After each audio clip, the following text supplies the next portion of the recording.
The Declaration of Independence. In Congress, July 4, 1776, the unanimous declaration of the 13 United States of America, when, in the course of human events, it becomes necessary for one people to dissolve the political bands which have connected them with another, and to assume, among the powers of the earth, the separate and equal station to which the laws of nature and of nature's God entitle them, a decent respect to the opinions of mankind requires that they should declare the causes which impel them to the separation. We hold these truths to be self-evident, that all men are created equal, that they are endowed by their Creator with certain unalienable rights, that among these are life, liberty, and the pursuit of happiness. That to secure these rights, governments are instituted among men, deriving their just powers from the consent of the governed, that whenever any form of government becomes destructive of these ends, it is the right of the people to alter or to abolish it and to institute new government, laying its foundation on such principles and organizing its powers in such form as to them shall seem most likely to affect their safety and happiness. Prudence, indeed, will dictate that governments long established should not be changed for light and transient causes, and accordingly all experience hath shown that mankind are more disposed to suffer, while evils are sufferable, than to right themselves by abolishing the forms to which they are accustomed. But when a long train of abuses and usurpations pursuing invariably the same object evinces a design to reduce them under absolute despotism, it is their right, it is their duty to throw off such government and to provide new guards for their future security. Such has been the patient sufferance of these colonies, and such is now the necessity which constrains them to alter their former systems of government. The history of the present King of Great Britain is a history of repeated injuries and usurpations, all having in direct object the establishment of an absolute tyranny over these states. To prove this, let facts be submitted to a candid world. He has refused his assent to laws, the most wholesome and necessary for the public good. He has forbidden his governors to pass laws of immediate and pressing importance, unless suspended in their operations till his assent should be obtained. And when so suspended, he has utterly neglected to attend to them. He has refused to pass other laws for the accommodation of large districts of people unless those people would relinquish the right of representation in the legislature, a right inestimable to them and formidable to tyrants only. He has called together legislative bodies at places unusual, uncomfortable, and distant from the depository of their public records, for the sole purpose of fatiguing them into compliance with his measures. He has dissolved representative houses repeatedly, for opposing with manly firmness his invasions on the rights of the people. He has refused for a long time after such dissolutions to cause others to be elected, whereby the legislative powers incapable of annihilation have returned to the people at large for their exercise, the state remaining in the meantime exposed to all the dangers of invasion from without and convulsions within. He has endeavored to prevent the population of these states, for that purpose obstructing the laws for naturalization of foreigners, refusing to pass others to encourage their migrations hither, and raising the conditions of new appropriations of lands.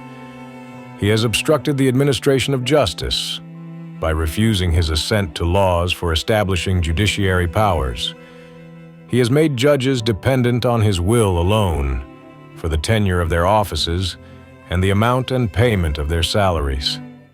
He's erected a multitude of new offices and sent hither swarms of officers to harass our people and eat out their substance. He has kept among us, in times of peace, standing armies without the consent of our legislatures. He has affected to render the military independent of and superior to the civil power. He has combined with others to subject us to a jurisdiction foreign to our Constitution and unacknowledged by our laws, giving his assent to their acts of pretended legislation, for quartering large bodies of armed troops among us, for protecting them by a mock trial from punishment for any murders which they should commit on the inhabitants of these states, for cutting off our trade with all parts of the world, for imposing taxes on us without our consent, for depriving us in many cases of the benefits of trial by jury, for transporting us beyond seas to be tried for pretended offenses, for abolishing the free system of English laws in a neighboring province, establishing therein an arbitrary government,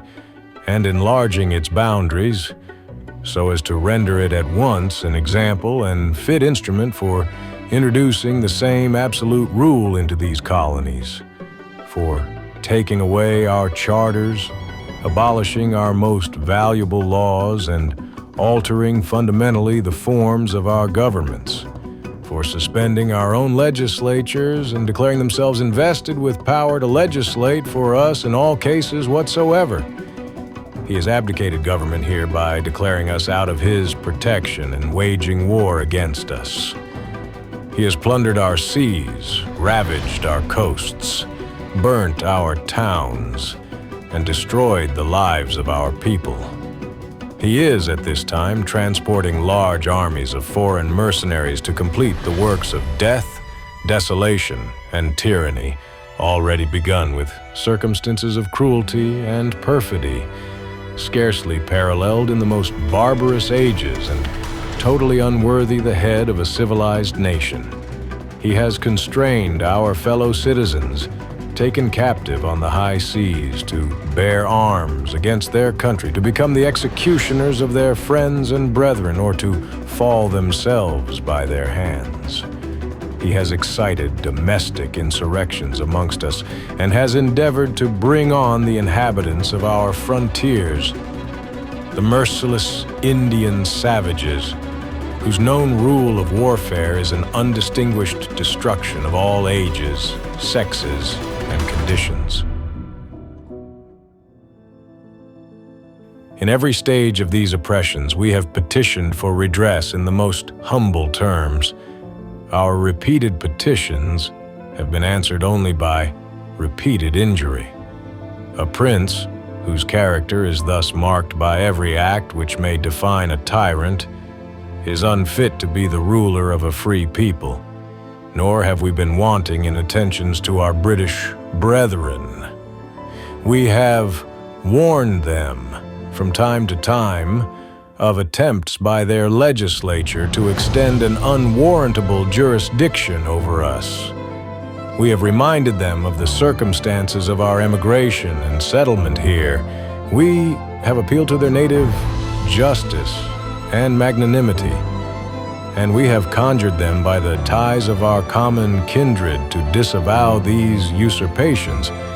which would inevitably interrupt our connections and correspondence. They too have been deaf to the voice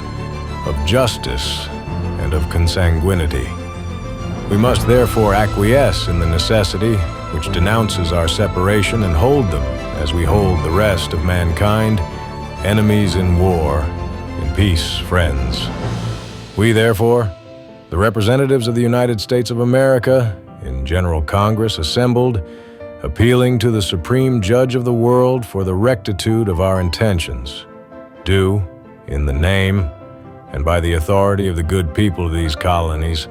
solemnly publish and declare that these united colonies are, and of right ought to be, free and independent states, that they are absolved from all allegiance to the British Crown, and that all political connection between them and the state of Great Britain is, and ought to be, totally dissolved, and that as free and independent states, they have full power to levy war, conclude peace, contract alliances, establish commerce, and to do all other acts and things which independent states may of right do.